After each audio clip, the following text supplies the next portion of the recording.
신앙 고백 우리 하겠습니다. 나는 전능하신 아버지 하나님 천지의 창조주를 믿습니다.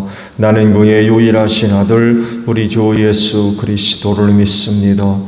그는 성령으로 잉태되어 동정녀 마리아에게서 나시고 본디오 빌라도에게 고난을 받아 십자가에 못 박혀 죽으시고 장사된 지 사흘 만에 죽은 자 가운데서 다시 살아나셨으며 하늘에 오르시어 전능하신 아버지 하나님 우편에 앉아 계시다가 거기로부터 살아있는 자와 죽은 자를 심판하러 오십니다. 나는 성령을 믿으며 거룩한 공교회와 성도의 교제와 죄를 용서받는 것과 몸의 부활과 영생을 믿습니다. 아멘. 찬송가 312장 부르시고 말씀을 봅니다. 찬송가 312장입니다.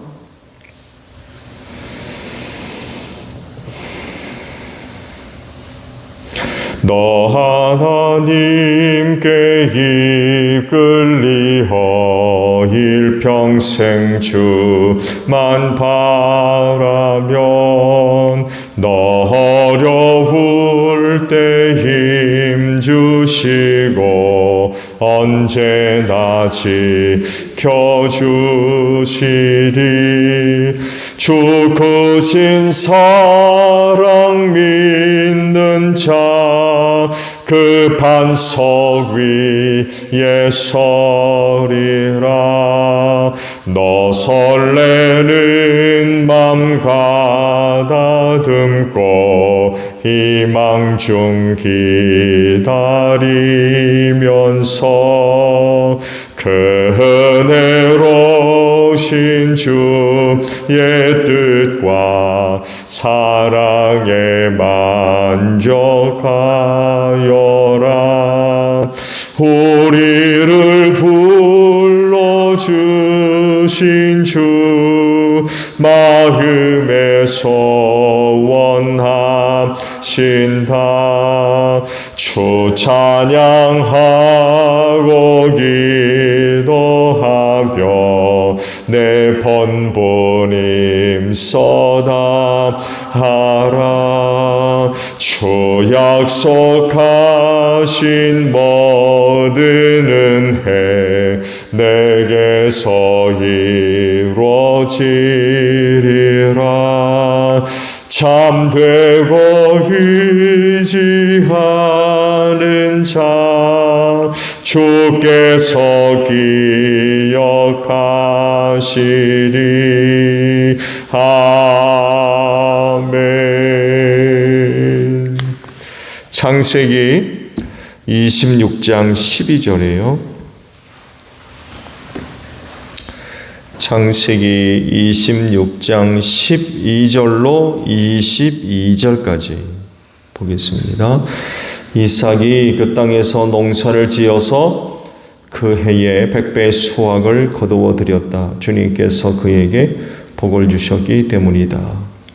그는 부자가 되었다. 재산이 점점 늘어서 아주 부유하게 되었다.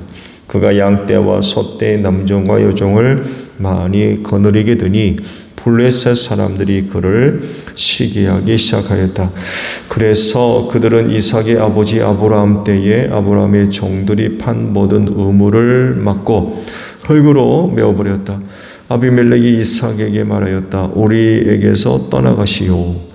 이제 당신은 우리보다 훨씬 강하오. 이삭은 그곳을 떠나서 그랄 평원에다가 장막을 치고서 거기에 자리를 잡고 살았다. 이삭은 자기 아버지 아브라함 때 팠던 우물들을 다시 팠다. 이 우물들은 아브라함이 죽자 블레셋 사람들이 메워버린 것이다. 이삭이 그 우물들을 그의 아버지 아브라함이 부르던 이름 그대로 불렀다. 이삭의 종들이 그랄 평원에서 우물을 파다가 물이 솟아나는 샘줄기를 찾아냈다. 샘이 터지는 바람에 그랄 지방 목자들이 그 샘줄기를 자기들의 것이라고 주장하면서 이삭의 목자들과 다투었다. 우물을 두고서 다투었다고 해서 이삭은 그 우물을 에색이라고 불렀다. 이삭의 종들이 또 다른 우물을 봤는데 그랄 지방 목자들이 또 시비를 걸었다. 그래서 이삭은 그 우물 이름을 신나라고 하였다. 이삭이 거기에서 옮겨서 또 다른 우물을 봤는데 그때에는 아무도 시비를 걸지 않았다. 그래서 그는 이제 주님께서 우리가 살 곳을 넓히셨으니 여기에서 우리가 번성하게 되었다 하면서 그 우물 이름을 르호봇이라고 하였다. 아멘. 오늘 아침은요 22절에 있는 말씀을 함께 나눠보려고 합니다. 22절 상반절에 있는 말씀이에요. 이삭이 거기에서 옮겨서 또 다른 우물을 팠는데 그때에는 아무도 시비를 걸지 않았다라는 말씀입니다. 이삭은 가나안 땅에서 어떻게 살았을까요? 그의 아버지 아브라함 못지않은 그런 그 어려운 생활을 지속할 수밖에 없는 그런 처지에 있었죠. 전체적인 그런 말씀의 내용을 보게 되면 그 가나안 땅에 기근이 또 임해서 그 기근을 빌해서 그랄 땅으로 이제 피신을 했다고 그러죠. 그리고 그곳에서 농사를 지었다고 그러세요. 그런데 하나님께서 복을 주셔서 100배의 수확을 얻게 되었다고 그러죠. 그러면서 그랄 지역에서 부자가 됐다고 말씀을 하십니다. 사실 지난번에도 잠깐 말씀을 드렸습니다만에도 목축업과 농업은 하늘과 땅 차이입니다. 짐승을 키우는 사람이 농사를 잘 지을 수 없겠죠. 그런데 하나님께서 복을 주셔가지고 100배나 소출을 얻게 됐다라고 말씀을 하십니다. 근데 거기서 끝나지 않죠.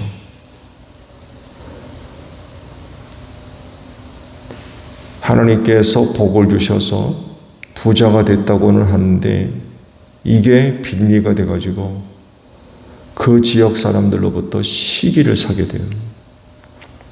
새로운 위기가 또 닥친 거죠. 그래서 그들이 저지른 일이 뭐예요? 우물을 뺏기 시작합니다. 이미 아브라함 때 파놨던 우물들은 다 메꿔버렸고 기분 나쁘다는 거죠. 아브라함의 흔적을 지우려고 그래요. 이건 뭘 얘기하느냐? 아브라함 때나 이삭 때나 그들은 그 땅의 주인이 될 수 없었다는 얘기예요. 우물을 메꿔버려도 사실 아브라함 세대는 이전 세대거든요. 그러면 아브라함이 판 우물이 그 지역에 사는 사람들에게 또 얼마나 도움이 되겠습니까? 그렇지 않아요? 물이 귀한 곳에서. 근데 그 지역 사람들이 우물을 메꿔버렸다는 얘기는 아브라함의 흔적을 지우겠다는 얘기예요. 그런 그들의 행동들을 보게 되면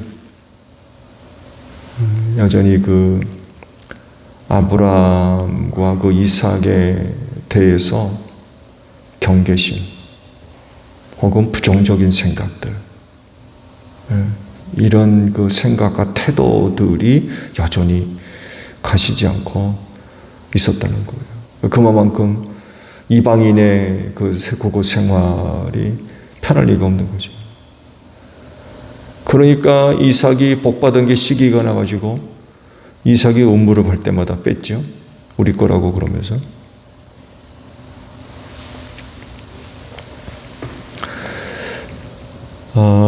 그들이 이삭이 판 우물을 뺏었다는 이야기는 너 여기서 그만 살아, 그런 얘기예요. 너 여기서 그만 살아. 말씀드린 대로 이삭은 그 땅의 주인이 아닙니다. 거기 살고 있는 가나안 부족과도 아무런 상관이 없는 사람들이에요.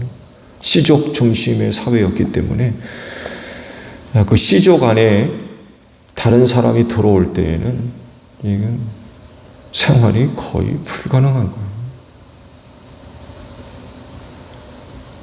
오늘날과 같이 그냥 이사 가서 아무 데서나 그냥 발붙여 사는 그런 상황과는 완전히 다른 그런 시대였어요. 그러니까 자기들 마음대로 우물을 뺐죠. 뺏어도 아무 소리 못했어요. 이사 보세요. 뺏으니까 또 다른 곳에 파고, 뺏기면 또 다른 곳에 가서 파고 그랬어요. 그 땅의 주인이 아니기 때문에 그런 일을 당해도 보호를 받을 수가 없었어요. 그 우물을 뺏었다는 이야기는 너 여기서 그만 살아 그런 얘기예요. 더 강하게 얘기하면 너 죽어라 그런 얘기입니다. 물이 없으면 살 수 없잖아요. 그렇다고 해서 땅 파면 쉽게 물을 얻느냐? 우리나라 땅 같지 않습니다. 근동지역은. 정말 물 얻기가 하늘의 별따기예요. 우리나라 지역은 참 축복을 받아서 땅만 파면 물 나오죠. 근데 먹을 물을 팔려면 깊이 들어가야 돼요. 건수 먹을 수 없잖아요. 근동지역은 뭐 말할 것도 없는 거예요. 근데 참 감사하게도 이삭이 파기만 하면은 물을 얻는 거예요. 이거 얼마나 큰 축복입니까? 그러니까 그 지역에 있는 사람들이 시기가 나가지고 이거 뭐 견딜 수가 없는 거예요. 파기만 하면은 그냥 물이 솟구하니까. 근데 그 지역 사람들이 그렇게 애써서 얻은 물을 뺏고 또 뺏고 그러는 거예요. 그러니까 너 죽으란 얘기죠. 너 죽어라.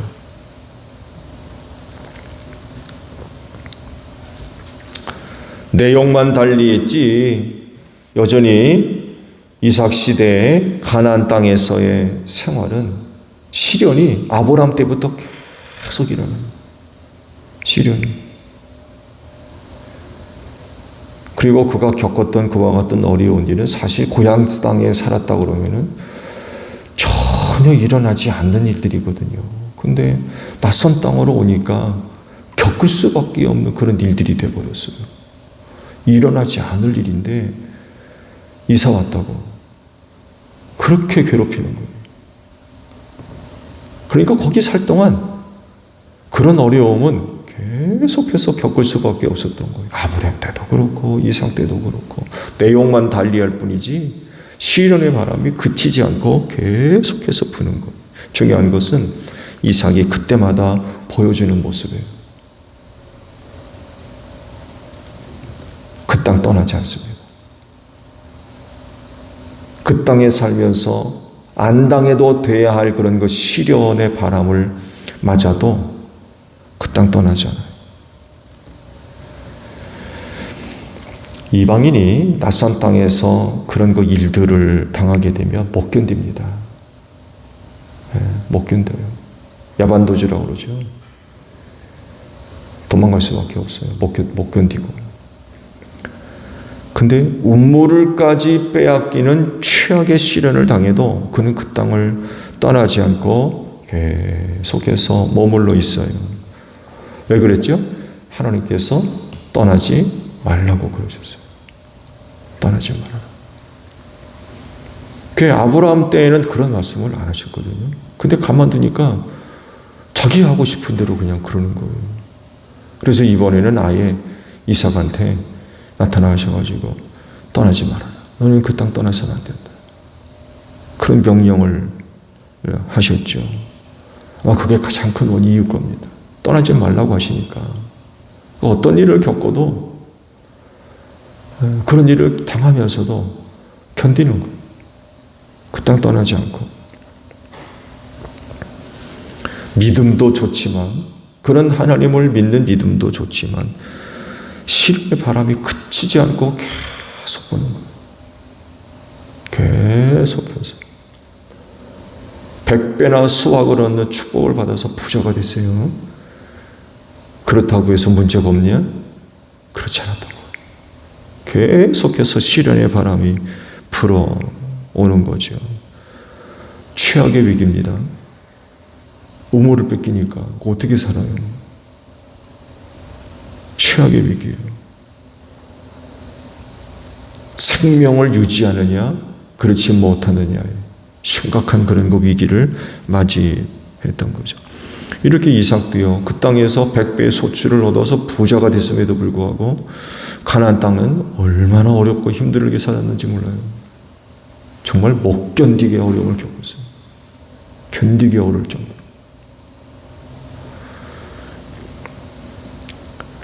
보살펴 주시고 복을 주겠다. 내가 그 땅을 떠나지 않으면 내가 너를 보살펴 주고 복을 주겠다. 이 말씀을 보면 그런 은혜를 얻었습니다. 그렇지만 여전히 시련의 바람이 계속해서 불었어요. 오늘 말씀을 드린 대로 우물 뺏기는 일이 가장 심각하고 큰 위기가 됐죠. 이렇게 몇 번을 당해도 그 땅 벗어나지 않습니다. 가나안을 떠나서 다른 곳으로 이주를 하거나 그러지도 않습니다. 그야말로 끝까지 버티는 거죠. 끝까지 버티는 거죠. 결국 블레셋 사람들도 더 이상 이삭을 괴롭히지 않게 됐다라고 말씀하세요. 그때까지 버티는 거예요. 그때까지. 와서 우리 거다 뺏으면 뺏기고 또 다른 곳에 가서 우물 파고 쫓아봐가지고 여기도 우리 거다 뺏어가면 뺏기고 또 다른 곳으로 이사가서 우물 파고 블레셋 사람들이 더 이상 괴롭히지 않을 때까지.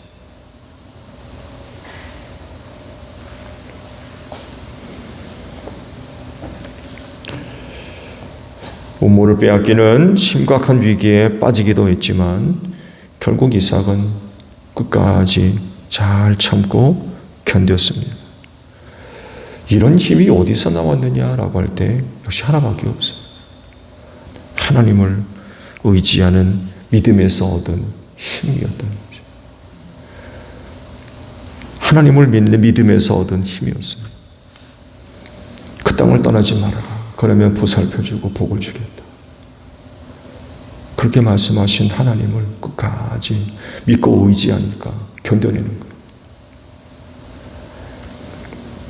그리스도인이 이 세상을 살아가는 힘 어디서 나오겠습니까? 통장에서 나옵니까? 세상적인 어떤 명예나 권세나 이런 데서 나와요? 세상을 살아가는 힘은 믿음에서 나오는 줄로 믿습니다. 삼위일체 하나님을 믿는 믿음에서 나오는 능력이에요. 만약 이삭에게 이런 믿음이 적거나 혹은 없었다고 하면 시험에 들어가지고 몹시 흔들렸을 겁니다. 이게 여기서 계속 살아도 되나? 이걸 여기서 다 살아도 돼? 아마 굉장히 견디기 힘들었을 겁니다. 살 곳이 없어가지고 내가 여기서 이런 꼴 당하나? 그리고는 아마 적절한 곳으로 이사했을지도 몰라요. 가장 좋은 건 어디겠어요? 고향으로 돌아가는 겁니다. 고향으로. 친척들이 살고. 근데 그는 하나님께서 말씀하신 대로 가나안 땅을 벗어나지 않죠. 왜냐하면 그 하나님을 믿으니까 견디는 힘이 생기는 거예요.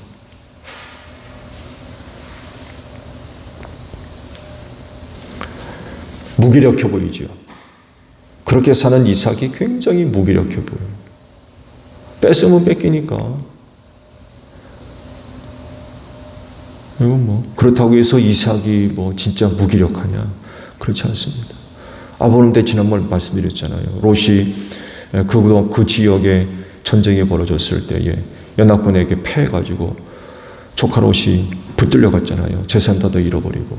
어떡합니까? 집에서 키운 사병들 데리고 가서 그리고 자기와 함께 결탁을 맺은 그곳 지역의 몇몇 부족들과 함께 힘을 합쳐가지고 가서 쫓아가서 그들을 패하고 롯을 구출해내잖아요. 힘 있는 사람입니다. 힘없는 사람이 아니에요. 지난번에 말씀 봤잖아요. 사라가 죽었을 때에 장사 지낼 곳을 좀 팔아달라 그랬을 때 그곳 사람들이 뭐라고 합니까? 당신은 우리의 지도자입니다.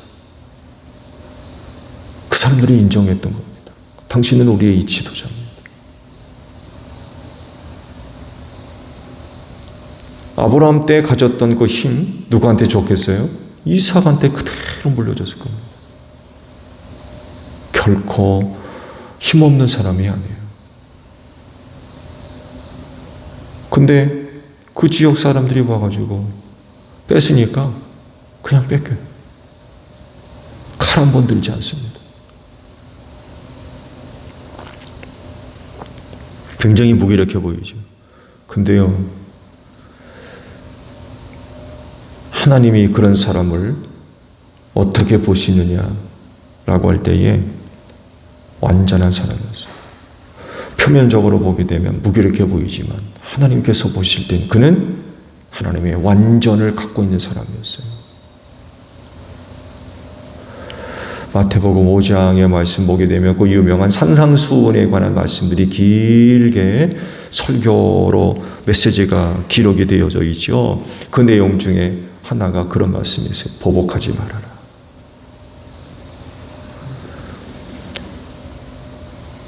율법은 보복의 정당성을 이야기하지만 나는 아니라는 거예요. 눈은 눈, 이는 이로. 보복의 정당성. 근데 나는 아니라는 거예요. 보복하지 말라는 거죠. 그래서 무슨 말씀이에요? 오른뺨 치면 왼뺨까지 돌려들어.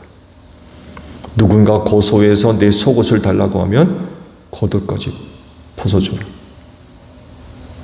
강제로 오리 가자고 하면 심리까지 가지고 오라.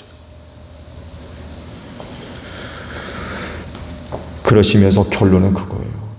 하나님이 완전하신 것 같이 너희도 완전해라. 그게 그리스도인의 완전해.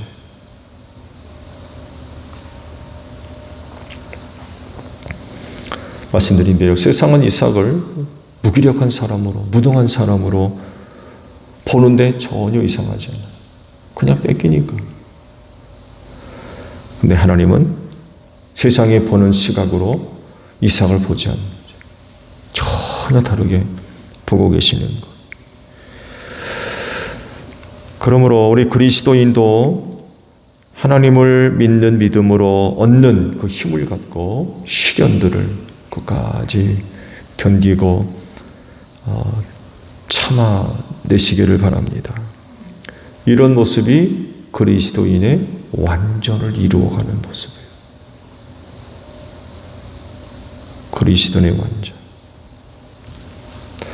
오늘 하루도 하나님을 믿는 믿음 안에서 얻는 능력을 갖고 잘 견디고 또 잘 참으며 시련들을 통과해나는 여러분들이 되시기를 바랍니다.